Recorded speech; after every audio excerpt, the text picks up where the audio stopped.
bien 18h et vous êtes à l'écoute de Radio Pays. Merci de votre fidélité. Sans plus tarder, place à l'information de ce vendredi 13 novembre 2020. Les titres avec Arnaud Berry-Lolcerder. Bonsoir Arnaud. Bonsoir Royan, bonsoir à tous. Dans l'actualité de cette fin de journée, Sophie Charles, réélue présidente de la CCOG, la communauté des communes de l'ouest de la Guyane.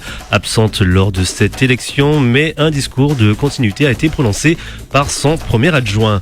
Après avoir fait appel de son jugement, Olivier Goudet, le président de l'association Trop Violence, appelle la population à se joindre à la marche de samedi prochain pour dénoncer l'injustice dont il est victime. C'est un sujet tabou, l'infertilité en ce moment, et jusqu'à demain, c'est la semaine de sensibilisation à l'infertilité. Nous en avons parlé ce matin dans l'invité du 7h. On y revient dans ce journal. La ville de Cayenne apporte un coup de pouce aux associations sportives. L'accès aux installations sera gratuit, a annoncé Sandra Trochimara, la maire de Cayenne. Vous l'entendrez. Et puis on parlera cinéma dans ce journal. Dans l'Hexagone, les salles obscures ont dû tirer le rideau. Plus de sorties de films depuis plus de 2 semaines et ça risque de durer en Guyane. Pas de quoi s'affoler, nous dira le gérant de l'Eldo. Voici votre journal de 18h. Et en journal également, en diffusion sur le Facebook de Radio Pays Guyane. Et vous le disiez en titre, Sophie Charles, élue présidente de la CCOG. Oui, élue avec 38 voix sur 44 votants, 4 blancs, 2 nuls. La maire de Saint-Laurent-du-Maroni retrouve son siège de présidente de la communauté de communes de l'ouest de la Guyane. Absente pour des raisons de santé ce matin, un discours de continuité a été lu par son premier adjoint à Saint-Laurent. La gestion des déchets, l'aménagement du territoire et le développement économique sont les principales orientations annoncées pour les 6 prochaines années. Autre élection cette fois à Oyapock. Les autorités françaises se montrent plus fermes à la frontière. Oui, les habitants de la ville voisine brésilienne sont appelés ce dimanche aux urnes pour élire leur maire. Une journée électorale qui pourrait inciter les ressortissants brésiliens en Guyane à franchir la frontière. Alors les services de l'État rappellent qu'en raison de la crise sanitaire, les frontières restent fermées. Un arrêté a d'ailleurs été pris par le préfet précisant que tout déplacement de personnes nécessitant un passage au point de contrôle routier de Regina est interdit à compter d'aujourd'hui et ce jusqu'à dimanche 15 novembre 2020 inclus dans le sens Cayenne-Saint-Georges de l'Oyapock. Trop Violence appelle à la mobilisation. Après avoir fait appel de son jugement, Olivier Goudet, le président de l'association Trop Violence, invite la population à se joindre à une marche samedi prochain pour dénoncer l'injustice dont il s'estime victime dans l'affaire qui l'oppose au policier Jean-Yves Anissé. On l'écoute.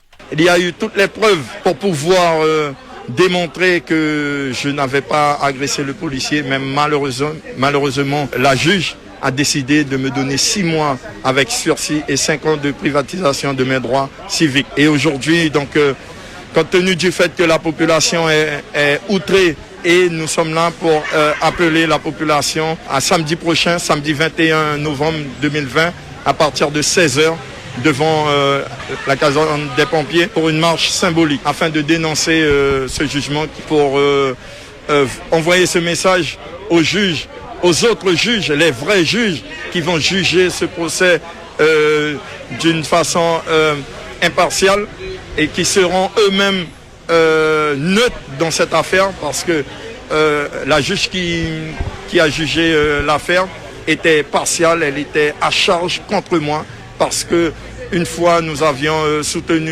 Harry Hautebourg qui était convoqué, et donc il y a tout ceci qu'elle a à charge contre nous.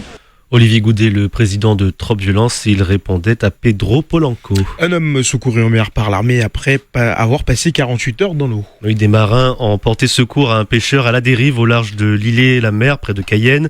Le naufragé indiquait en brésilien qu'il était seul à l'eau depuis 48 heures. Au retour de la base, l'homme a été pris en charge par les pompiers et par un gendarme lusophone de la brigade territoriale autonome de Rémire-Montjoly. C'est en ce moment et jusqu'à demain la semaine de la sensibilisation à l'infertilité. Oui, un sujet tabou pour beaucoup de monde encore et qui touche pourtant un couple sur 6. Élise Lanclume du collectif BAMP qui regroupe des personnes infertiles ou stériles qui ont recours à une assistance médicale à la procréation était l'invité de 7h ce matin.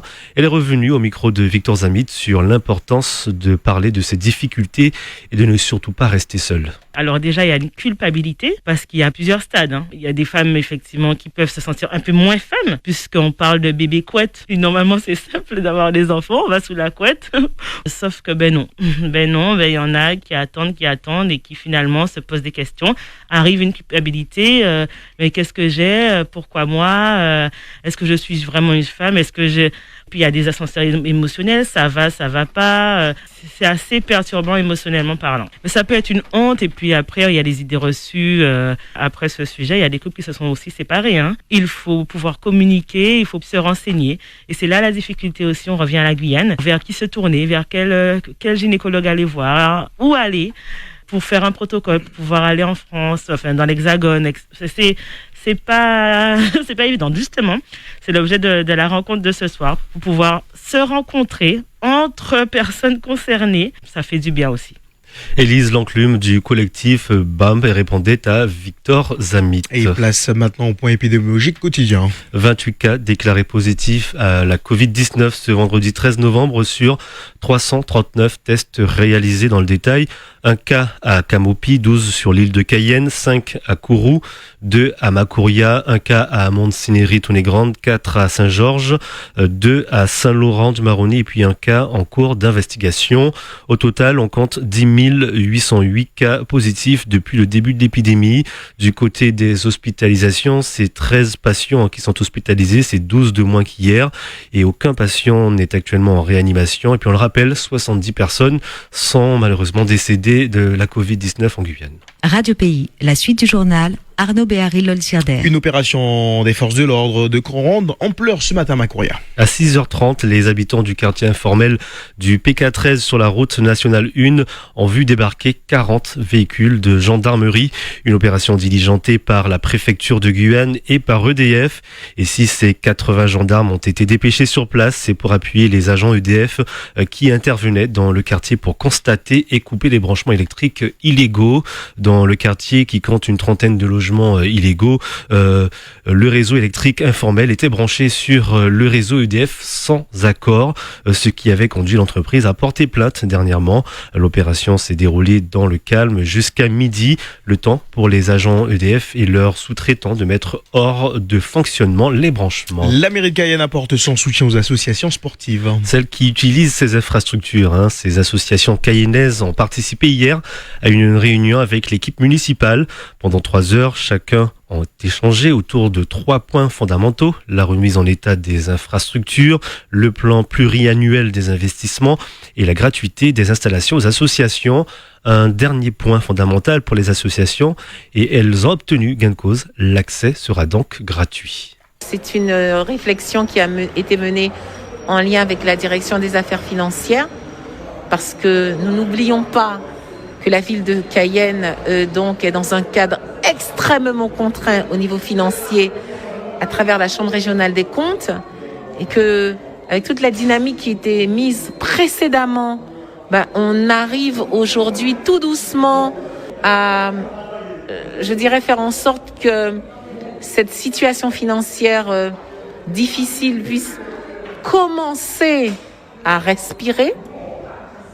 Mais je pense que, au vu de tout ce qui vient d'être dit, nous pouvons faire cet effort, et il me revient en lien avec les services financiers, tout en respectant le cadre qui nous est donné par la Chambre régionale des comptes, d'offrir au monde sportif au moins cette première réponse.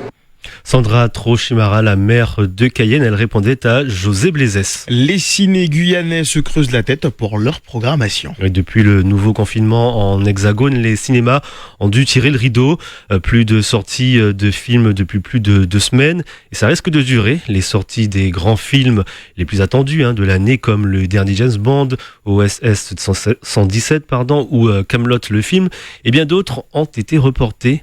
Mais pas de quoi affecter Serge Pastor, propriétaire et exploitant du cinéma L'Eldorado à Cayenne. Sa programmation attire de nombreux fidèles. Les grosses productions, les blockbusters comme on dit, c'est problématique. Mais pas pour nous. Pourquoi pas pour nous ? Parce que l'Eldorado ne passe jamais de blockbusters. Alors on essaiera peut-être de passer au SS 117, mais sinon les James Bond, tout ça, en général, on ne les passe pas, ça passe à l'Agora.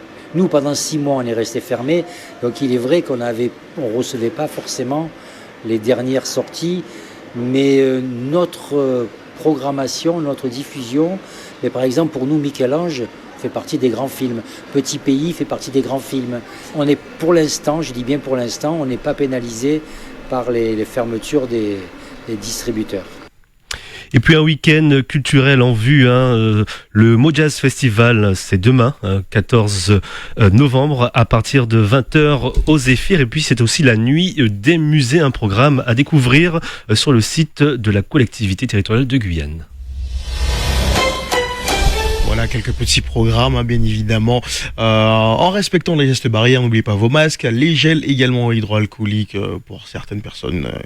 Munissez-vous de gel et bien sûr respectez les distanciations sociales. Merci beaucoup Arnaud Berry-Lolcerder. Le prochain point de l'information, ça sera lundi dans les matinales dès 5h avec Florian Royer. Quant à vous, on vous retrouve lundi à 18h. Merci et un très bon week-end à notre écoute sur Radio Pays.